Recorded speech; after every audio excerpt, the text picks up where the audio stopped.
찬송가 456장 함께 찬송하심으로 8월 28일 금요일 새벽 예배를 하나님께 드리겠습니다. 찬송가 456장입니다.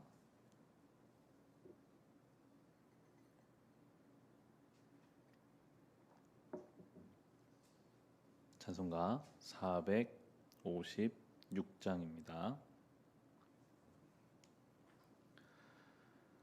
거친 세상에서 실패하거든 그 손 못 자국 만져라. 고된 일하다가 힘을 얻으리 그 손 못 자국 만져라. 그 손 못 자국 만져라. 그 손 못 자국 만져라. 주가 널 지키며 인도하시리. 그 손 못 자국 만져라. 내가 어둠 속을 걸어갈 때에 그 손 못 자국 만져라.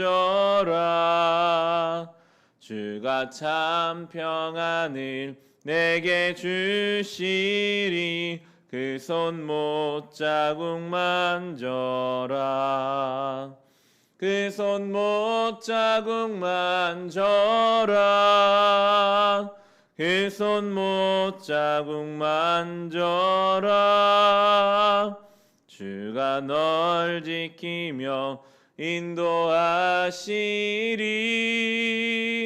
그 손 못 자국 만져라.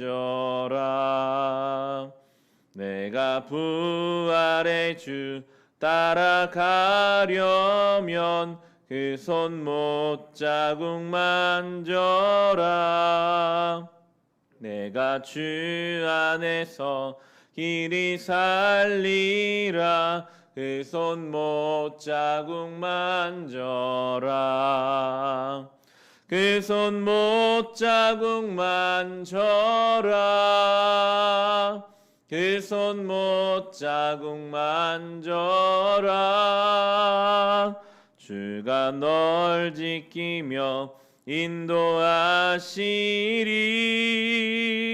그 손 못 자국 만져라. 너의 죄악의 짐 무거울 때에 그 손 못 자국 만져라. 마음 문 열고서 주를 모셔라. 그 손 못 자국 만져라. 그 손 못 자국 만져라. 그 손 못 자국 만져라. 주가 널 지키며 인도하시리. 그 손 못 자국 만져라. 아멘.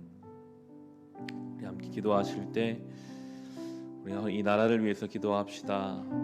코로나 확진자가 어제는 400명을 넘어갔습니다. 위기와 어려움의 시간입니다.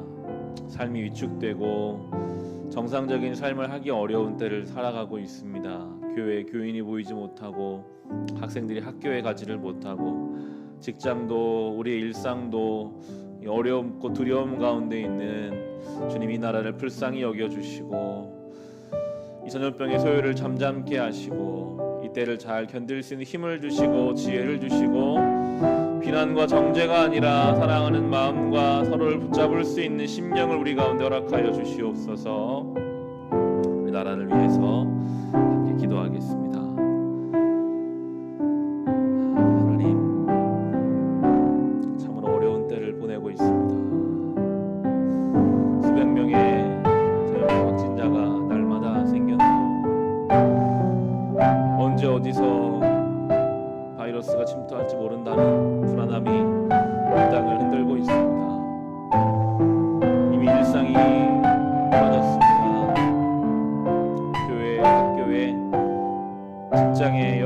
우리의 삶의 자리들을 우리는 자유롭게 가지 못하고 불안한 마음으로 마스크를 쓰며 각자의 자리를 지켜야 하는 이 시간을 주님 보내게 하십니다.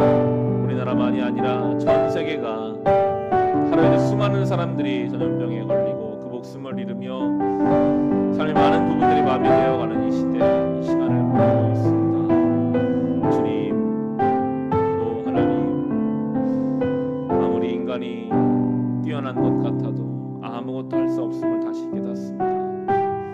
주여 우리를 불쌍히 여기소서. 주여 우리 은혜 베풀어 주옵소서. 주여 우리를 불쌍히 여기서 회복의 은혜를 더하여 주옵소서. 이 땅 고쳐 주소서. 다시 일상을 회복하여 주소서.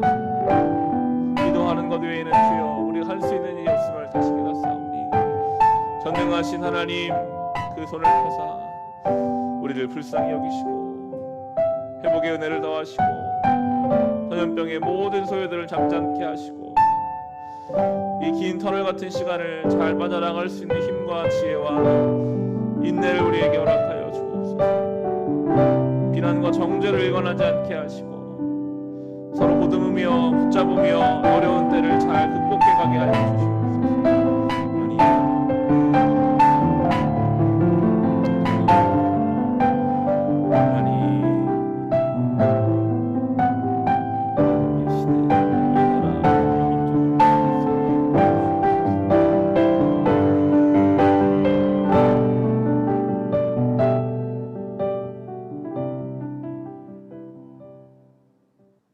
하나님, 이 나라, 이 땅을 위하여 기도합니다. 주여 우리를 불쌍히 여기사 이 땅에 회복의 은혜를 더하여 주시옵소서. 많은 것이 흔들리고 무너져가는 시대입니다. 주님, 이 땅에 이 전염병의 소요를 잠잠케 하시고 다시 우리에게 일상을 회복하여 주시옵소서. 우리 연약함을 주님 앞에 겸손히 인정하게 하시고 하나님의 은혜를 구할 때에 주여 우리를 불쌍히 여기사 하나님의 은혜의 손길로 이 땅 고쳐 주시옵소서. 예수님의 이름으로 기도합니다. 아멘. 오늘 주신 말씀 함께 보겠습니다. 로마서 15장 14절부터 21절까지의 말씀입니다. 로마서 15장 14절부터 21절의 말씀입니다.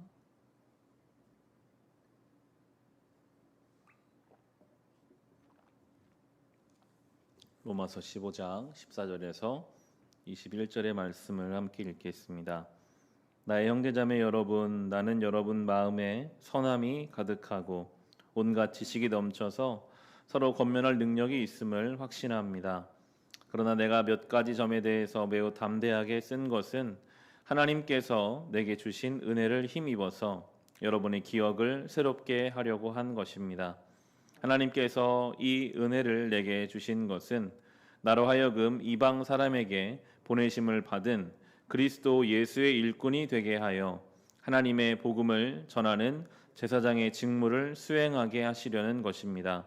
그리하여 이방 사람들로 하여금 성령으로 거룩하게 되게 하여 하나님께서 기쁨으로 받으실 제물이 되게 하시려는 것입니다.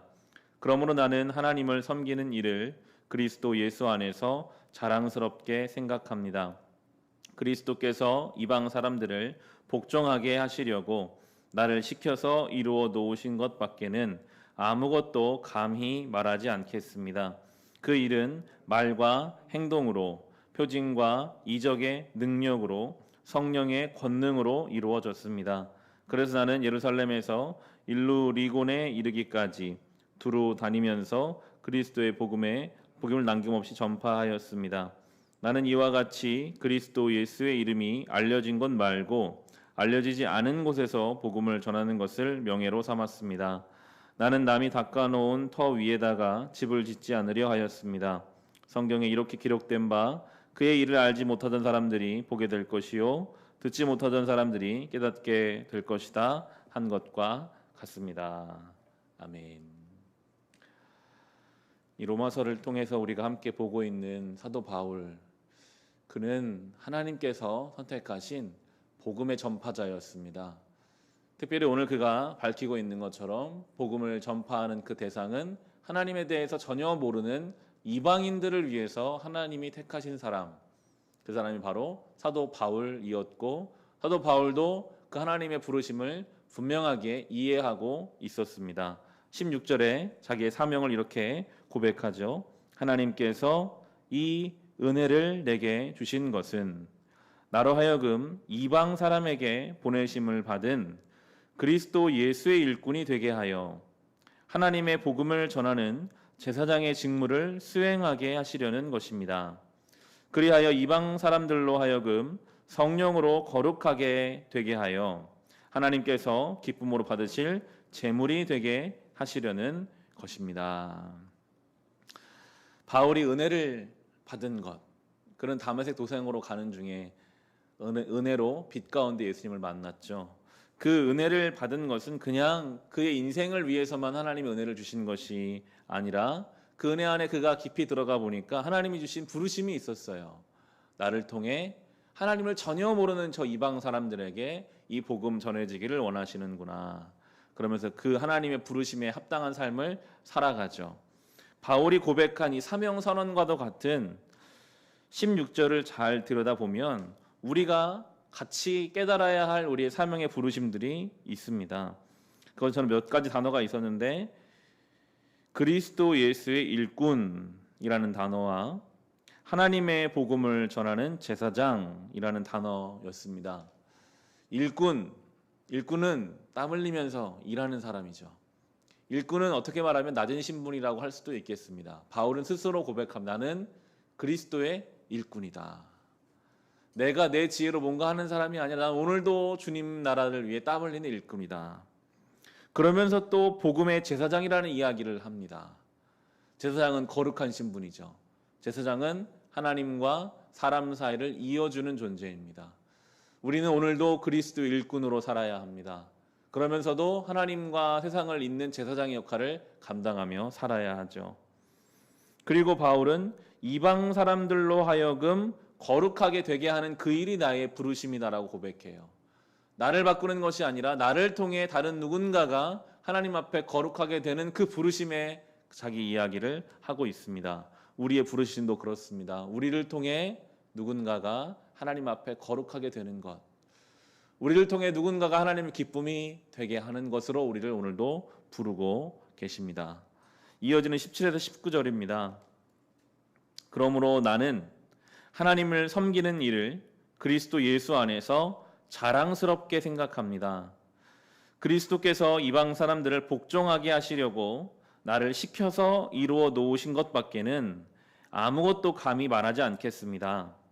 그 일은 말과 행동으로, 표징과 이적의 능력으로, 성령의 권능으로 이루어졌습니다. 그래서 나는 예루살렘에서 일루리곤에 이르기까지 두루 다니면서 그리스도의 복음을 남김없이 전파하였습니다.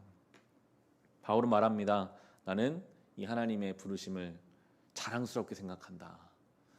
나는 이 주의 일을 감당하는 이것을 자랑스럽게 생각한다라고 고백합니다.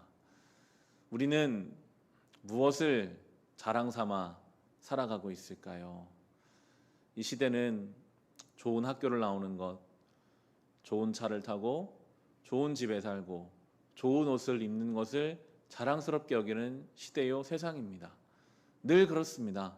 물질적인 우위, 세상적인 어떤 높은 위치에 올라가는 것이 자랑되는 세상 속에서 바울은, 성경은 고백합니다. 우리는 예수 안에서 하나님을 섬기는 것을 자랑스럽게 생각해야 한다라고 고백하고 있죠. 우리의 삶의 목적과 의미를 다시 한번 생각해 보게 됩니다. 우리는 과연 무엇을 향하여, 무엇을 위하여 살아가고 있는 것인가?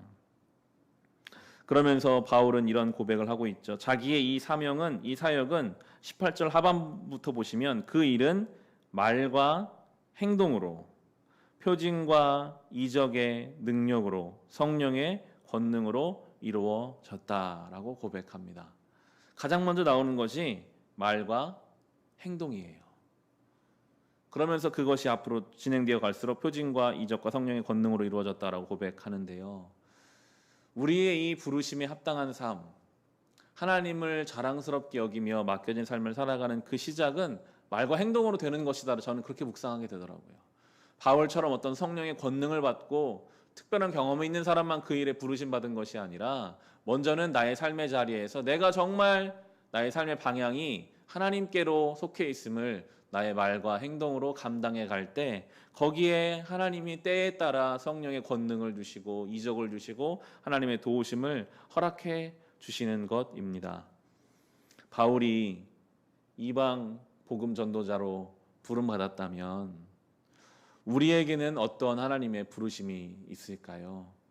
분명히 하나님이 그저 내 욕심 따라 내 원하는 대로 살라고 우리를 부르시는 것이 아니라 우리에게도 하나님의 이 시대와 이 때에 맞는 부르심이 있을 것입니다. 우리의 가정에서 우리의 역할이 있죠. 우리의 지역에서, 우리의 이웃 사이에서, 이 시대 속에서 하나님이 보내신 자리가 있을 것입니다. 로마서는 이렇게 말하고 있었습니다. 하나님의 은사와 부르심에는 후회하심이 없느니라. 하나님이 우리를 살게 하신 그 자리, 그리고 우리에게 주신 어떤 마음과 생각에는 분명한 하나님의 뜻이 있습니다. 거기에는 후회가 없습니다. 우리는 후회할 수 있죠. 내가 잘못 생각해서 여기까지 왔어.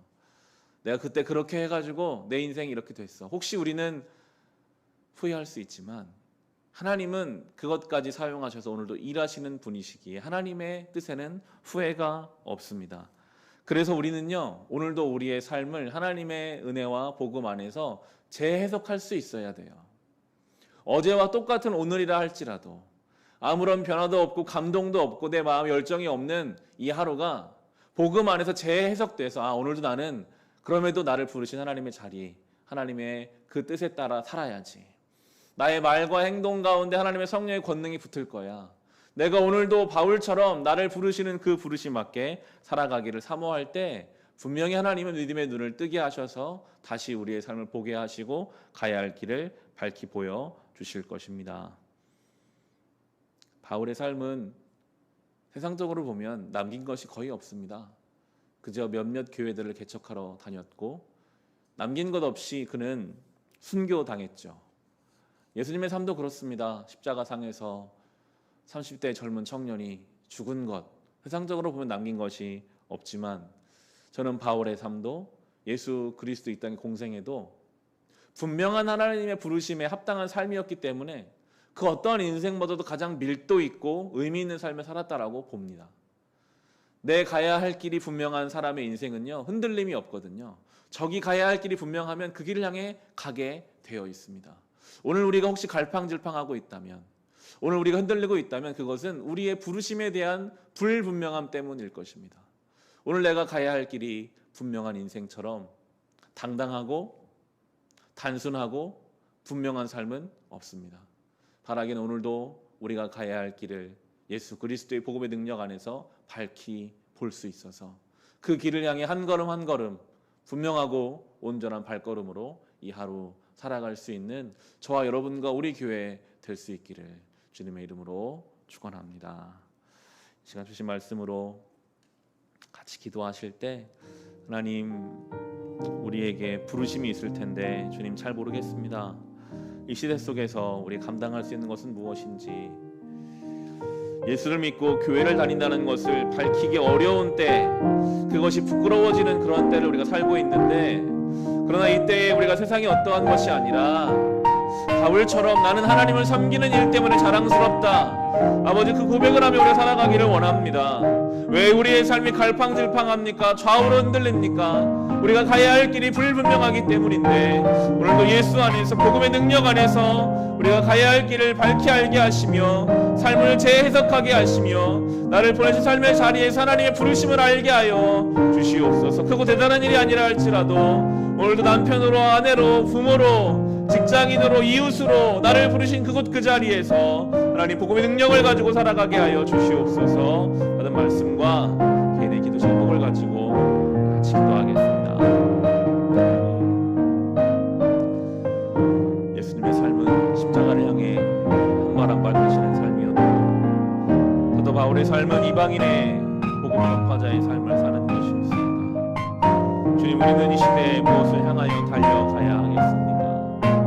오늘 하루 나는 무엇을 쫓아 살아가야 합니까? 주님, 우리를 불쌍히 여기셔서 은혜 베풀어 주시고 주님 원하시는 길을 갈 수 있는 힘을 주시옵소서.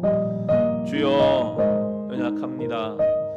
이 말씀을 받았지만 때로는 우리를 향한 부르심이 무엇인지 알기 어렵고 반복되는 일상에 매몰되고 할 수 있는 것이 아무것도 없는 것 같아 무기력함에 빠질 때가 있습니다.